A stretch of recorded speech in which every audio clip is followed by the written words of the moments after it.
As you can see over here, everything's flooded.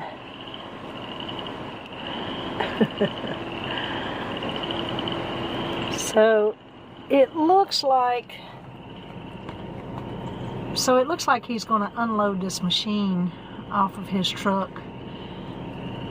to move this tree out of the road. I wish I could go around, but I don't know that I can.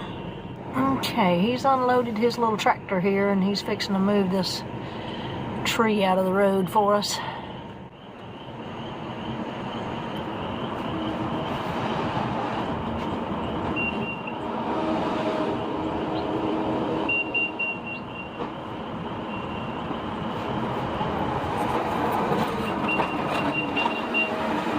Little thing looks like it's a rough ride. It's a jumping and a bucking up.